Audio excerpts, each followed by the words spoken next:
পথে এগোবে। ঠিক ঠিক ঠিক, আজকালকার সাংবাদিকতার উপর আমার ঘেন্না। এই বাড়িতে থাকতে আমারও ঘেন্না ধরে গেছে। কেন রে মা, বৌমা কি করেছে? কেন বলবে না? তুমি যদি আমার বাবা হয়ে আমাকে পাত্তা না দাও, তাহলে সে পরের মেয়ে হয়ে আমাকে পাত্তা দেবে কেন?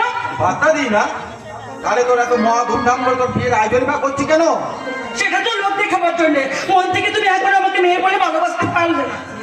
স্নেহ, মায়া, মমতা, ভালোবাসা এগুলো মুখ দেখলে বোঝা যায় না রে মা, এগুলো অন্তর দিয়ে অনুভব করতে হয়। আমি তো এই বাড়িরই মেয়ে, অথচ আমার সামনে সবকিছু তালা বন্ধ করা আছে। কেন রে বাবা, আমি কি চোর নাকি যে সবকিছু চুরি করে নিয়ে আমি এখান থেকে পালিয়ে যাবো? এবার বুঝেছি কেন আমার মায়ের এত অভিমান। আর অভিমানী হচ্ছে না রে মা, আর অভিমানী হচ্ছে না। আমি বরং আমার রুমের চাবিকাঠিটা তোর হাতেই তুলে দিলাম।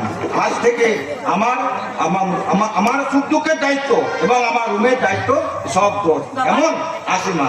এসে বাবা, মার দিয়ে গেল। এই চাবিকাঠিটার জন্যই তো আমি এতদিন খুঁজছিলাম। এই চাবিটা দিয়ে আমি সপ্তমী সরকারের সব আলমারিগুলো ফাঁকা করে দেব। তার আগে তোমার ওই হাত দুটোকে আমি কেটে নেব।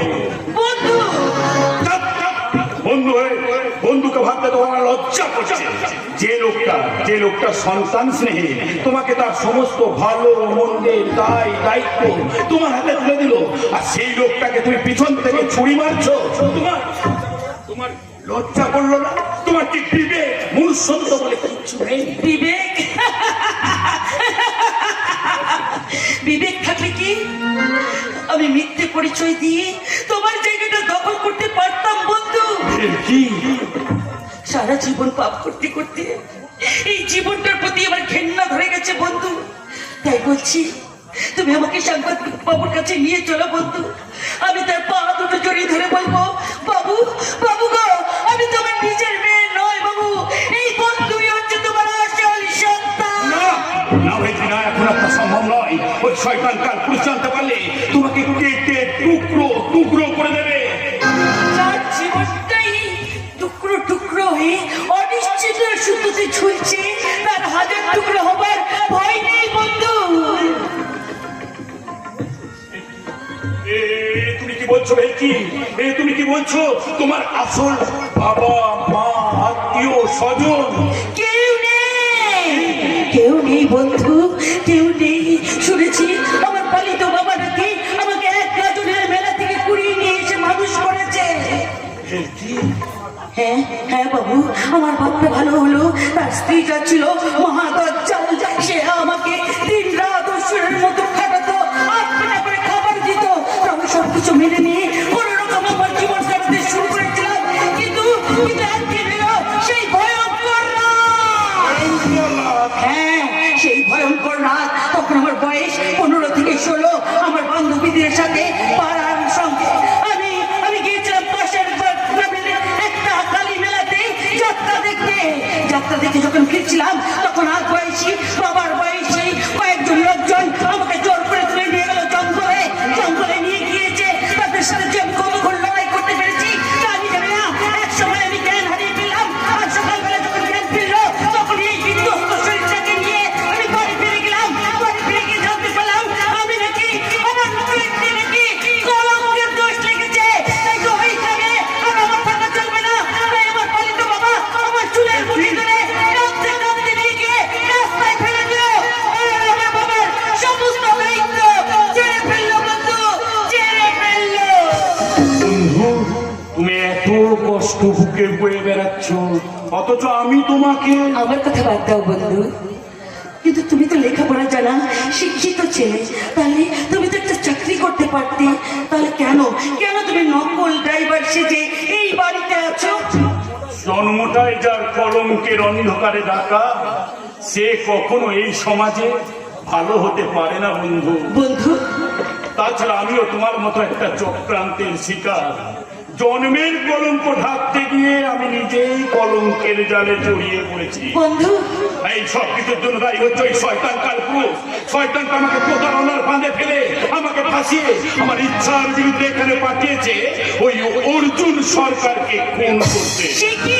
কিন্তু কিন্তু এখানে এসে যখন আমি জানতে পারলাম অর্জুন সরকার আমার নিজের ভাই, তখন বড় বন্ধু, দাদা হয়ে কি কখনো ভাইকে খুন করতে পারে? না। পারে না, পারে না। না, কিন্তু ওই যে শয়তান কালপুরুষ বারবার হুমকি দিচ্ছে, যদি আমি অর্জুনকে খুন না করি ওরা আমার রানীকে মেরে ফেলবে। রানীকে? বন্ধু, তোমার প্রেমিকা নিশ্চয়ই। না বন্ধু না, রানীকে আমি নিজের বোনের থেকেও বেশি ভালোবাসি। আমার জন্যই তো তোমার জীবনটা এইভাবে উল্টো পথে হাঁটতে চলেছে বন্ধু। তাই আমি ভগবানের নামে শপথ করে বলছি, তোমাকে এই বিপদ থেকে মুক্তি করে যেমন করেই হোক আমি তোমার বাবা মায়ের কাছে তোমাকে ফিরিয়ে দেবো বন্ধু। বন্ধু, তারপরে এই ভেলকি তার জীবনের সমস্ত কষ্ট দুঃখ ছেড়ে এই দুনিয়াকে ভেলকি দেখিয়ে তুই তারার দেশে চলে যাবে বন্ধু, তারার দেশে চলে যাবে। দাঁড়াও ভেলকি, এই রাজা মরলে এক সঙ্গী মরবে, আর বাঁচলে তোমার এই হাত ধরে সারা জীবন বাঁচবে। আমার জন্য তোমার কিসের দুর্বলতা বন্ধু? দুর্বলতা নয় বন্ধু, এ আমার অন্তরের ব্যাকুলতা। আমার জন্য তুমি এত আকুল? হ্যাঁ বন্ধু, তোমার মনের মনে কোথা থেকে এক মুঠো মণি কাঞ্চন পাবার আশায় আজও আমি বড় ব্যাকুল। রাজা, আর সেই মনে থেকে আমার শুধু তোমাকে একটা কথাই বলতে ইচ্ছা করছে। কি রাজা? চিরদিনই তুমি যে আমার, যুগে যুগে আমি তোমার। চিরদিনই তুমি যে আমার, যুগে যুগে আমি তোমার। তুমি আছো সেই আমি আছি সেই তোমারে সঙ্গে। বাহ বাহ, চমৎকার চমৎকার, কি অপূর্ব দৃশ্য। বিখ্যাত সাংবাদিক সত্যম সরকারের মেয়ে কিনা একটা বেধর্মী মুসলমানের সঙ্গে প্রেম করছে। আরে তুমি ভুল বুঝছো, আমি থামো, আমি কিছু বুঝি না ভেবেছো তাই না?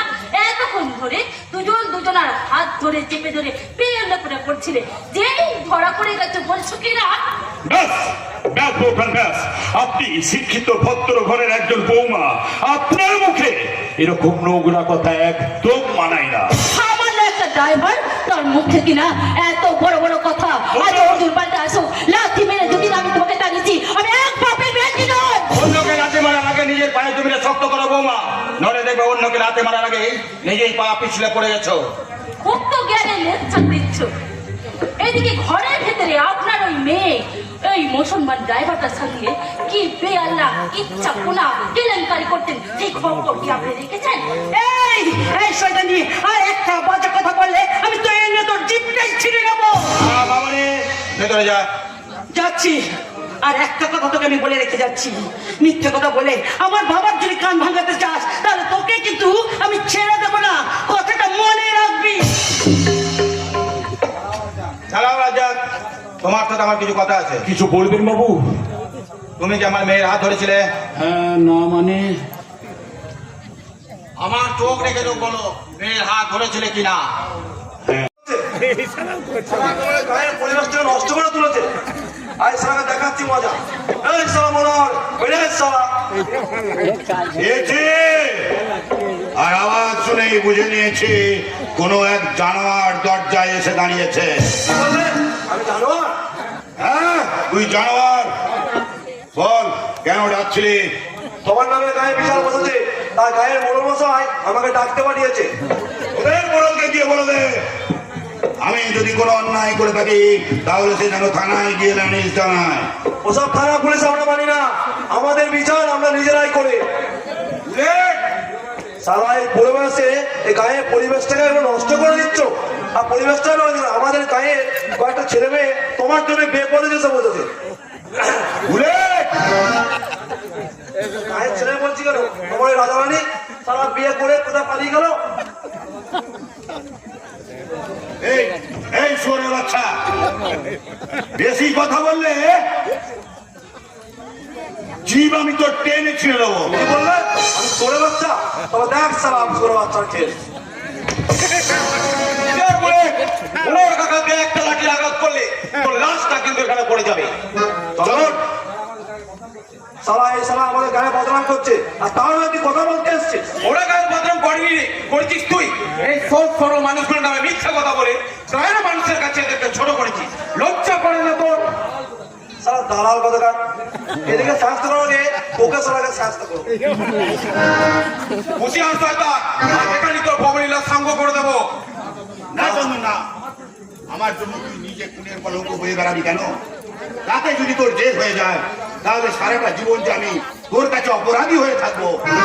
এই সন্তানকে খুন করলে আমার যদি ফাঁসি হয় তবু আমার মনে একটা সান্ত্বনা থাকবে যে আমি তোমাদের মতো ভালো মানুষকে বাঁচাতে পেরেছি। তা আমাকে বাধা দিও না মনোহর কাকা, এই বুলেটকে উচিত শিক্ষা দিতে দাও। ওরে না রে না, কুকুরের কাজ কুকুর করেছে, কামড় দিয়েছে পায়ে, তাই বলে কি কুকুরকে কামড়ানো মানুষের শোভা পায়? ভুল ভুল মনোহর কাকা, ভুল। আজকের দিনে এই কথাটা সম্পূর্ণ ভুল। এইসব পাগলা কুকুরকে মেরে না ফেললে এরা সারা সমাজের মুখে জলাতঙ্ক রোগ ছড়িয়ে দেবে। তাই এদেরকে সর্বংশে নির্মূল করতে হবে, সর্বংশে।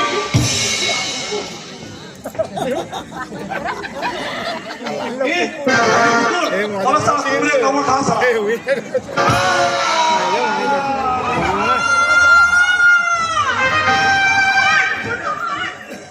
মানুষটাকে মেরে ফেলি, জানোয়ার, মেরে ফেলি। ভগবান কোনোদিন তোকে ক্ষমা করবে না, মরার পরে তোর দেহটা শিয়াল সকলে চিরে চিরে খাবে। দেখি বলি তোকে একেবারে মার, মার হারামজাদা, মেরে ফেল আমাকে, মার। না, আমি চোচা মেরে হাত বন্ধ করি না। তোর বুড়ো এখন মরেই গেছে, তুই সারা ওর কষ্টে ধীরে ধীরে একেবারে মরে যাবি। না তুই চলি। আর কথা বলো না, চুপ করে থাক।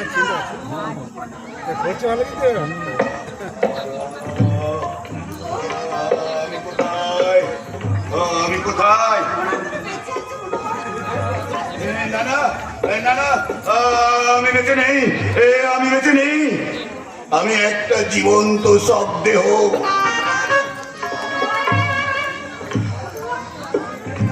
আমি আমি এখানে কেন? কে কে কে? কিচ্ছু মনে পড়ছে না মনোহর, আমাকে আমাকে তুমি চিনতে পারছো না মনোহর? কে কে গো তুমি? সত্যি তুমি আমায় চিনতে পারছো না? আমি মাধুরী, তোমার দিদি। চুপ! কোন সম্পর্ক আমি মানি না। মনোহর, আজকাল সম্পর্কের চেয়ে স্বার্থের দাম যে অনেক বেশি।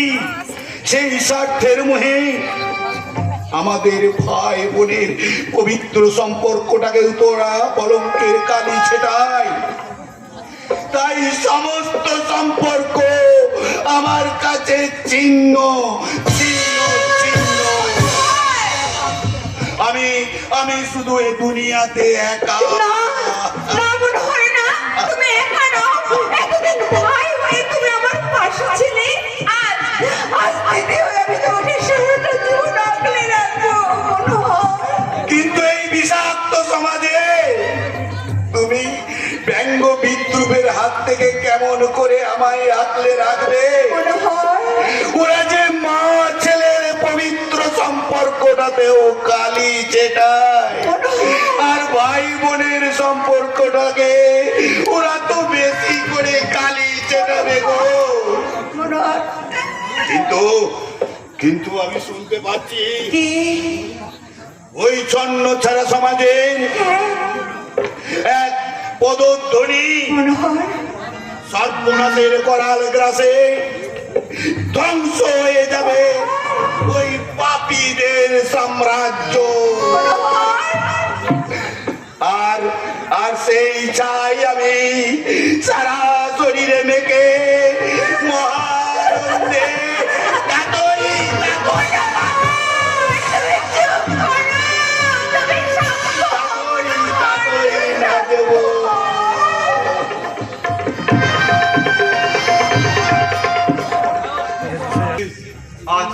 আজ আমি ভীষণ ক্লান্ত।